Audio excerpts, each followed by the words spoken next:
まず最初にチーム鈴木のご紹介をさせていただきます。チーム鈴木は盆栽作家である鈴木真二さん率いるファミリーチームです。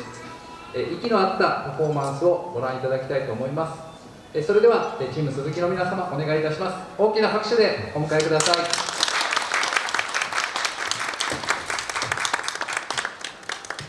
お待たせしました。待ってないです私が鈴木真二です。盆栽で言いますと、これだったら250年という樹齢が立ってます。ちなみに僕、樹齢59年です。今日は3人でさせていただきます。向こうにいるのがうちの長男で、僕の兄弟子にあたる木村先生っていうところで7年修行して、今戻ってきてうちでやってます。それでこっちの背の高い子が韓国から来てまして、ソンフンフって言ってすごい高学歴で、でもこの道に入りだして家族の反対を押し切ってまで入って僕のところで勉強して超優秀な子です。じゃあこれから始めさせていただきます。この木の説明なんですけど、木は心拍という木ですね。心拍はすごい厳しい山の岩肌のところに生えてます。なんでこれを盆栽にしようかと思うと、人間も限られた命ですので、山で壮絶に生きているもの、何百年も生きているもの、ちょっと憧れがあったり、それを身近に見て今でいう力をもらいたい。それを山から戦前に取ってきてお盆の盆に植えたのがこの姿なんです。まだ本当にノブシのような姿ですけど、ここからミケランジェロじゃないですけど、もうその大理石の中にいい姿がありますので、多分うまくできると思いますのでやらせていただきます。見ていただくようにこっちに枝がないですよね。ですから岩肌のすごいところからこうせり出す雰囲気を作りますので、ちょっと高さがまだ一緒なんで、もっと変化をつけたいと思いますので、これをもっと起こしてみます。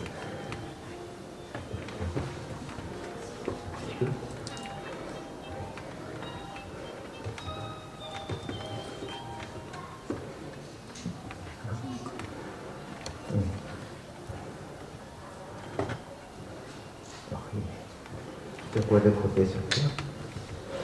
どうしてこうにしたかって言いますと、やっぱ芸術というから同じ高さになると面白くないので、余計にこうに変化をつけます。それで中にこれから隠れたいい部分をみんな引き出しますので、ちょっとご覧になってください。それを出すためには針金というのがありまして、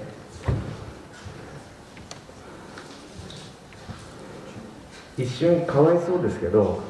銅線っていうのを枝に巻きます。人間でいうちょっとしつけなんですけど、最後やっぱり外した時にいい姿になりますし、いい姿になればみんなに愛されますので、その姿を出そうと思います。ではそうですね、じゃあゴミは上から落ちますので、下からきれいに仕上げていきますね。じゃあこれ決めちゃおうかな。こう幹の迫力に対してこうダラダラしてますので、これをちょっと引き上げます。引き上げますのはさっきの銅線というのを使って、ちょっと幹に当たる部分はかわいそうですからゴムを使います。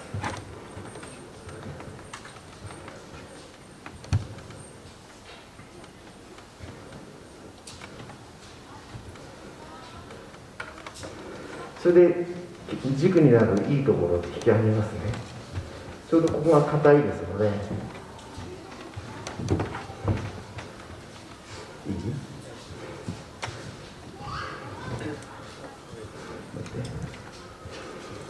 なんかどう？ OK。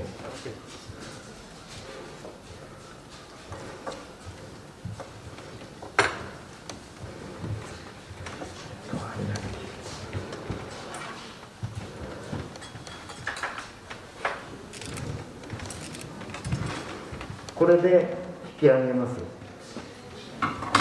まだね、全体はブラブラしますけど、これが枝が生育するとしっかりした枝になりますので、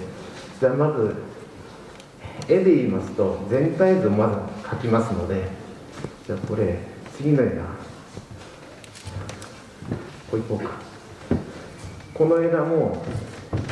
厳しい木ですんでね、あんまり幅ってはいけませんので、スピード守ってくれる？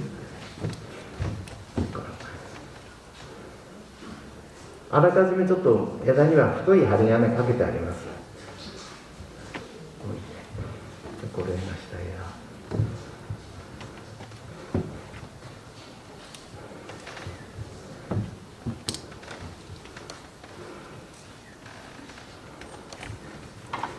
これからあと細かいところをかけてこう全部まとめていきますから、これなんでこんなにバサバサかって言いますと、樹齢は何百年も経ってますけど、取れた産地によって葉生が悪いのがあるんですね。もともとはすごい銀色の葉生ですごく綺麗じゃなかったものですから、枝継ぎって言いまして、糸魚川っていうとこから取れる心拍がすごく葉生がいいものですから、それを刺しましてね、根ついたやつをここにこう呼び継ぎをしたものなんです。それでついてから全部切ってあります。これが何年かすると本当に綺麗な葉生になりますので、その作業をしています。だから枝自体は本当に初めて針金をかける状態ですね。ちょっと針金をかけてる間に盆栽とはということをちょっとご説明しますね。こういうのが全て盆栽ではなくて、これなんかも草盆栽という世界なんですけど、本当に延べに生えてるものを、作るんですけど、ちょっとただの草と違うのは、そこに品格を持って作るっていうのが大事なんです。これもここに植え付けてから何十年の歳月が経ってまして、うんと大事なのは、この背景に心を入れていろんなことを想像していただくというのが大事です。例えば庭先にこれがある姿を想像して、幼い頃この周りで遊んだり、いろんなことを想像するという世界ですね。これも仕上がるとそういう想像なんですけど、これは花が咲きますから、ああ綺麗ってなりますよね。例えば小さい子供たちが見たらこれ見て、ああ綺麗。うちの祖母なんか107年亡くなったんですけど、例えばこういう花が咲くたびに手を合わせるんですね。その時を迎えた時に感謝する。だから見る人の気持ちで全然写りが違うんです。じゃあこれが分かりやすい花で、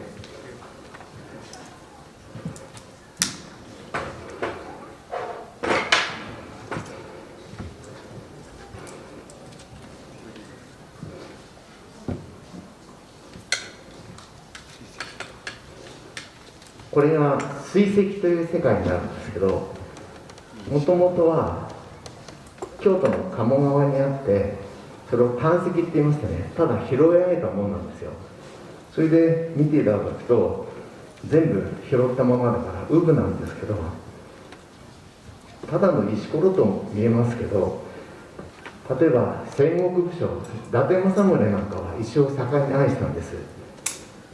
今日いた友はいない世界で生きていましたよね。ですから一つの茶室に一生置いて戦略を考えたんです。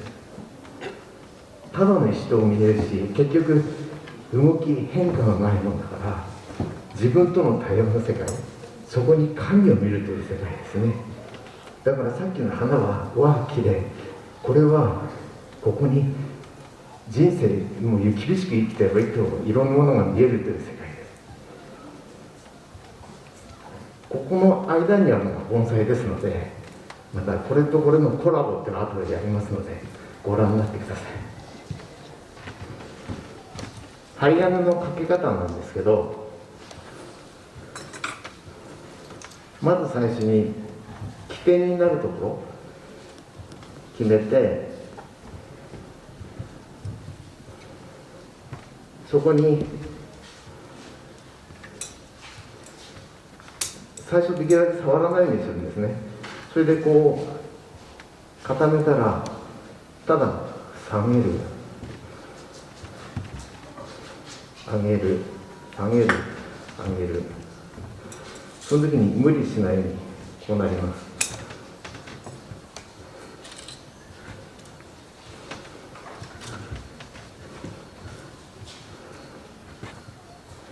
こういう感じですね。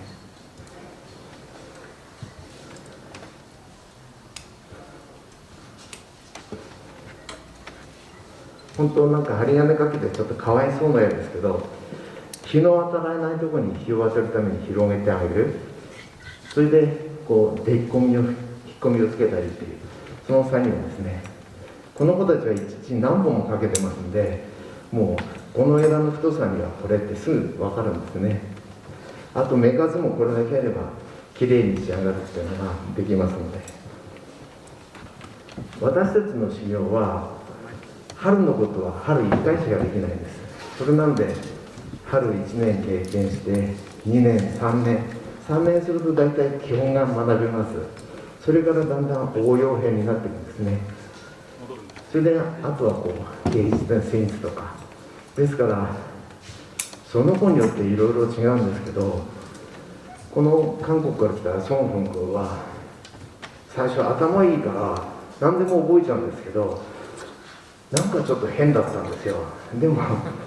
そうなんです。でもこの子ね、例えばうち7時半から仕事なんですけど、7時から来てるんですよ。それで床の間をからめが全部自分で飾るんですよ。で来ると僕に怒られるじゃないですか。なんだよこれって。でもそれを繰り返すことによって今完璧だから、この子見て結構尊敬先生も欲しい人だけど、やっぱ努力って大事だなと思って、中にはアメリカから来た弟子もいて、みんな長い子は10年も修行して帰ったから、ポートランドとかいろんなところに帰ってやってるんですけど、私たち盆栽作家としてお伝えしたいのは、こういう技術も大事ですけど、一番はこの命の入れ入れってこと。例えば今外国で戦争をやってますよね。隣の国が攻めてきたら隣の国の文化が変わっちゃうんじゃないか。でも盆栽って人の愛情で、一日水かけなければ言葉なくして枯れるものを何百年も生きてるんですよ。その人たちが水かけてからって思いって言ったら平和だったり慈愛の心じゃないですか。それを外国の方が分かってて、その命のリレーに感動して盆栽やってくださってるんですよ。だから私たち作家はいろんな国で講演するんですけど、技術だけじゃなくて盆栽を通してその愛情とか命のリレーの大切さをみんなに伝えてくれるんですね。それをこの子たちみんないろんな国に帰ってやってくれるんで、僕よりちゃんとうまくやってますからこれで全体の荒掛けというのがありました。これなんで、これで大体枝の位置も決めたもんですから、これから一個一個の枝表現に入ります。大変古い木ですので、古い木っていうのはこう伸びた枝の一つのとか一個ではなくて、その中でも枝が分かれるんですね。であと見せ場がこういう枝の肩があったらそれを見せることによって老木感を出せますので、向こうに9本の心拍がありますけど、あれはまさにそれを表現してますから。何気に切ってますけど、ちょっとかわいそうなんですけど、一旦伸ばしてあげて元気つけて切ることによって元に栄養がいきますんで、そういうのに充実させてます。それで見ていただくともう日がちゃんと当たるようになってますんで、これは山鳥という世界なんですけど、山から通ってきたもの、盆栽もう一つ種類がございまして、自分の種からまいたり切った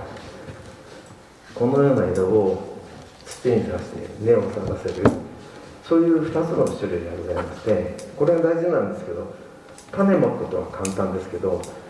これも刺すこと簡単。そこに生命が宿るってことは、それを大事にさせてあげる、継続するってことが一番大事なことなんで、だから大事にするためにも最初にいいしつけをしてあげて、いい姿にしていくっていうのがもう本当に後にも大事にしてもらいますから。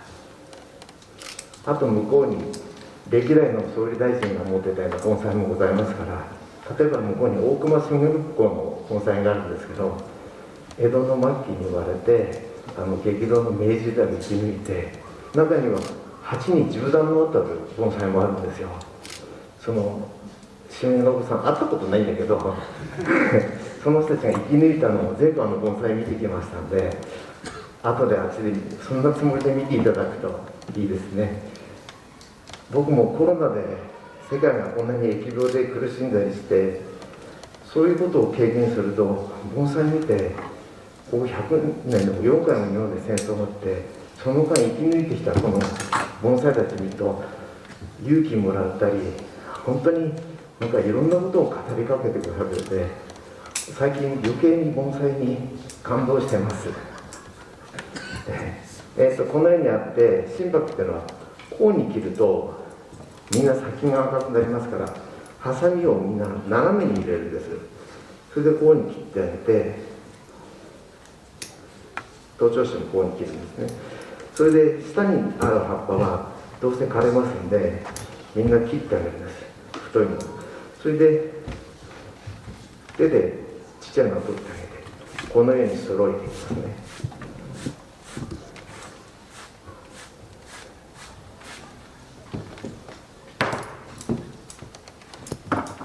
あと注意しなきゃいけないのは、虫が結構つきやすいんですから、虫って言ってもダニがつくんですよ。赤ダニ、人間には全然大丈夫なんですけど、そのちっちゃい虫がつくとこの葉っぱの栄養吸われますから、これからちょうどつきやすいので、そういうのをよくチェックしてあげるってことですね。このようにこの赤いところだけで生きていて、白いところは死んでますんで、すごい厳しい環境で生き抜いたっていうのが分かるんですけど、中にはこれが武骨に太いままとかいろんなのがありまして、それを余計自然に近づけたいためにちょっと人間がのみを入れるんですけど、その木目に合わせたりいろいろするんですけど、それで削ってより自然に近づけるために、うちでは特殊なサンドブラスターの機械を作ってあって、8気圧の部屋に入れて、細かい粉をここに吹きつけるんですよ。そうすると柔らかいところが全部飛びますんで、本当に自然のものが出てくるんですよ。なんかそんなことまでやっていいのかなと思うんですけど、そういうことをやることによって木が良くなりますんで、本当大事にされますんで、ごめんねってやってますこれで全体が線の美しさと枝が表現されますんで、そしたら鉢がちょっと形強いですよね。例えばどんな形がいいですか？旦那さん、どんな形がいいですか？植え替えるとしたら。まあそんなに横に長くなくて、もう少し縦長な。ああ、そうですね、はい、おっしゃるように縦長の丸とかそういうのにすってあげると品が良くなりますね。例えば服装で言ったら靴の部分だから素敵な靴に変えてあげる。ちょうど今、学生が終わって、大事に育てられて学生が終わって社会で荒波に揉まれて、それで最後これからダンディーの姿になるところですから、僕のことじゃないですよどうですか、岩肌からギューッと出る、そんな感じになってきませんか？これで普段は盆栽は外の日の当たるところで培養というのをするんですけど、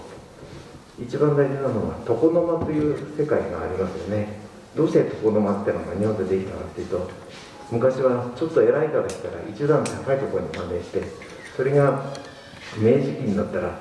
そこに神仏を飾ったり、最後はそこがその家の文化の表現の場所になるんです。で、私たちは例えば春だったら桜の素敵な盆栽を飾って、それだけで空間で想像してもらえばいいんですけど、もっと分かりやすくここに長官を飾ったり御所車を飾って、そんな宮城の想像してもらったり、あちこちにちょっとそんな飾りありますから、自分の感性で想像していただければありがたいと思います。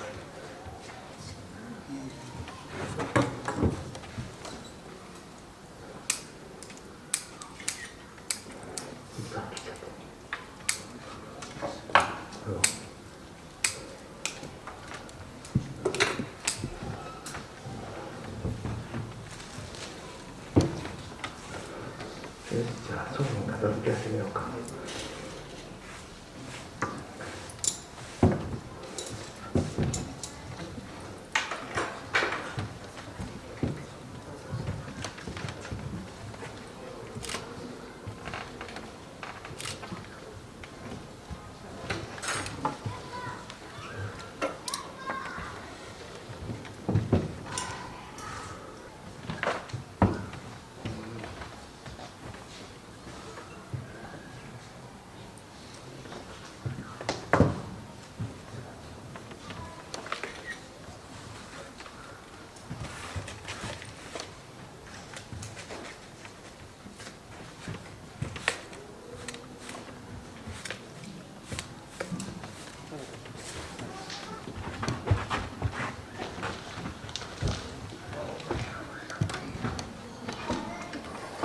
これで出来上がりですけど、まだ出来上がりとしては、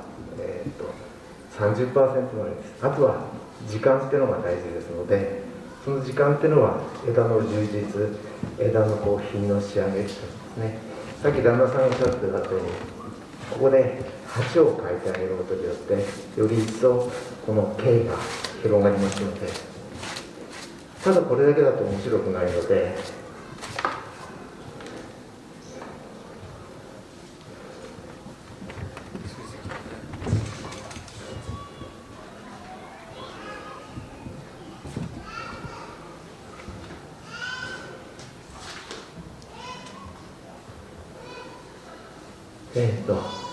こちらが主木の心拍、岩肌からせり出す松を想像して、こちらが水石なんですけど、渓流とか岩のそういう流れてるところ、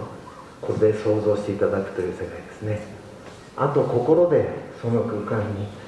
天空に舞う扉にいろんなことを想像してもらえればという世界です。これで仕上げです。どうですか？